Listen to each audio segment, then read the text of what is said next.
Hello, everyone. This is Cody Lee of BlackOutBooks.org, author of I, the Dragon, Cool and Beautiful Rabbit Hole Lore and Frey, and the upcoming Jaw of the Dragon. I have previously stated that I would not be picking up Pokemon Gen 9 out of concerns for the quality and some of the decisions they made, specifically hiring Toby Fox to do some of the music. I heard the music. I went out of my way to listen to it and have an objective opinion on it. And like everything else Toby Fox has composed, it's pure shit. And as a result of that, it made me extremely concerned about the quality of the rest of the game. And, seeing some people like talking about like, oh yeah, woke elements and some issues with quality, I decided to hold off on Pokemon Scarlet and Violet, like initially. However, seeing like the weird backlash to Scarlet and Violet, seeing people pretend the game is broken or unplayable or it's not fun, and like really seeing just like the sort of person who is like going after this release and criticizing it, it really is giving me flashbacks to like Gen 8 and how everyone was pretending that game was the worst thing ever. And the reason for that is the reason this is happening now is that Pokemon is no longer delegated to Nintendo's handheld divisions. The reason this is happening now is because Nintendo is now releasing Pokemon on home consoles. And as a result of that, games like, Horizon Forbidden West, God of War Ragnarok, Elden Ring, like all of the big heavy hitters of the generation are now getting blown the fuck out by Pokemon. You can't even say that like mobile games are bigger than Pokemon, because that isn't fucking true. Pokemon is the biggest thing in the world. And what we're seeing now with like the merchandise, the popularity of the anime, the games, we're kind of reaching the point where it's getting very, very difficult for the gaming establishment to ignore Pokemon's long-term relevancy and success. We're long past the period where we can pretend that like Pokemon is fading from relevancy and that it's not going to be popular in another 5 years, or that kids aren't into it, because that clearly blatantly is not true. Pokemon is bigger than ever in a lot of respects. And now, like, I think it's starting to reach the point where like the gaming establishment is getting terrified of it. They're scared of what they have to deal with. Like a new Pokemon release every year is going to sell like 10 to 15 million units. And in like case of a new generation, something like Scarlet and Violet, it's going to try to break sales records. It is breaking sales records. I believe like Scarlet and Violet already outsold Elden Ring within the first couple of outsold Elden Ring within like its launch trajectory. And I imagine like over the holiday season, it's going to soar way past Elden Ring's meager 18 million units sold, and probably go up to like what, 20 million. We'll have to see how that plays out. We don't know exactly how much Pokemon has sold, but it's more, I think, than what people are expecting. And as a result of that, Elden Ring was supposed to be like remember the beginning of the year. This is why I was so angry at Elden Ring. People were calling like Elden Ring one of the best-selling games of all time. It was like the best-selling new IP, new IP in history. People were saying it was going to be like the biggest game of the year.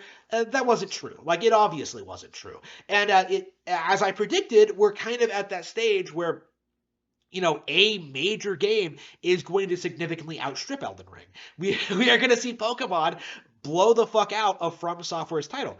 And the thing is, Pokemon Scarlet and Violet wasn't even nominated for the Game Awards, right? They are having the Game Awards, what is it, like December 6th or something?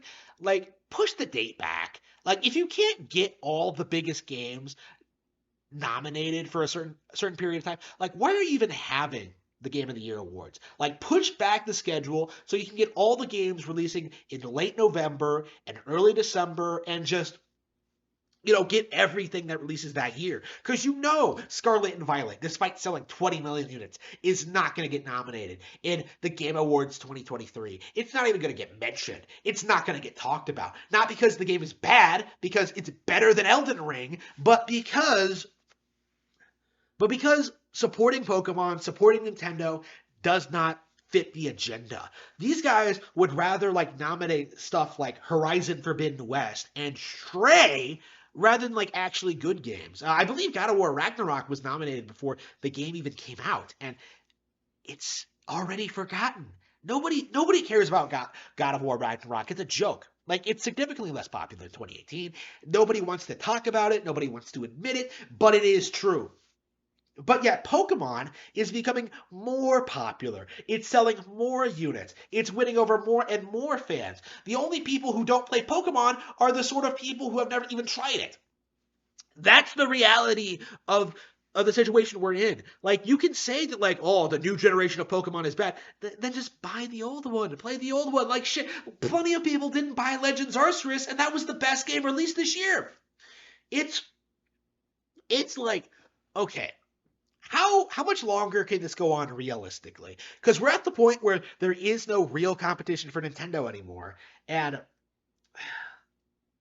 but the gaming community is still refusing to acknowledge Nintendo as like the dominant force in the industry. Like, I was being completely serious when I made that top 10 games of the year list, and everything available on it was like everything on it was released for a Nintendo console, because there was nothing else on any other platform that I would even consider putting on a top 10 game of the year list. Like, other YouTubers are putting shit like I haven't seen any other top 10 games of the year list, but like, it's going to be like terrible seeing Angry Joe release his list and have it be filled with, like, I don't know, Call of Duty and Madden or whatever. Like, that's the reality of like non-Nintendo gaming right now, is that you're just basically talking about like the big heavy hitter games for the views, for the attention, for the advertiser revenue, for the sponsorship deals, for the money. Like, that is the current state of the gaming community, is that like it's no longer a community of enthusiasts, it's a community of shills and parasites who are trying to leech your time and attention away from good games and get you talking about shit that doesn't matter, get you invested in games that aren't good. Like, it's remarkable how Angry Joe is very willing to come out and talk about, like, oh, Bayonetta 3 has a big controversy. Is Nintendo in trouble? Somehow doesn't end up playing the game. Like, oh man, Pokemon. It's the worst game ever. Pokemon could have been the best game ever made, and you wouldn't have played it. I've seen you do this over and over and over again, where you ignore the great, unique games that come out on Nintendo platforms because they don't fit the narrative, essentially. They don't suit your channel. Like, nobody's giving you money to cover these games. That is what you are, a shill. And now, like, I guarantee you Joe doesn't actually like Elden Ring. I guarantee you that the vast majority of YouTubers don't actually like Elden Ring. But the reason they hype it up, the reason they talk about it, is because it is the thing to be a fan of, to get like views, to get viewer attention, because like it has an autistic online community of people who are like obsessed with it. Like, I don't think people genuinely enjoy Elden Ring. It's purely a flavor of the month game that was forgotten within a couple of months. Okay. Once it wins Game of the Year, it's going to be forgotten. Just like Sekiro, just like Dark Souls 3, just like Dark Souls 2. Like, these games are just the same thing over and over and over again. Meanwhile, Pokemon is innovating. It's doing new things, introducing new characters, new ideas, new mechanics. Never gets old, no matter how many new games they put out. Like, Dark Souls, like, From Software is going to fall off a cliff once Miyazaki retires, but is Pokemon going anywhere? No, it's not. Elden Ring was like a once-in-a-blue-moon release, basically From Software's equivalent of The Witcher 3, in which normies saw like the open world and just bought the game and didn't actually play it. That's what Elden Ring is just a game that got attention for being open world. That's not something to be impressed by. That's not something to be like, to be wowed over. That's not something to be like, get excited by. Like, you should have just played something else.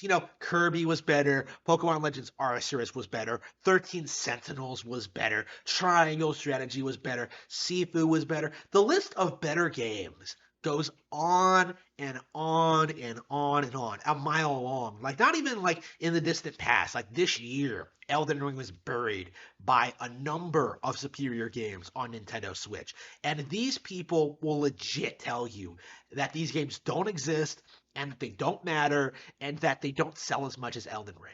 Well, now that we have Pokemon, a game that is going to outsell Elden Ring, these same people are going to move the goalposts and say that sales don't matter. Because the entire point wasn't to. They don't care about how much this game sells. They don't really care how popular it is. They don't care how good it is. What they care about is that they get attention on their videos and that they continue to monetize their content.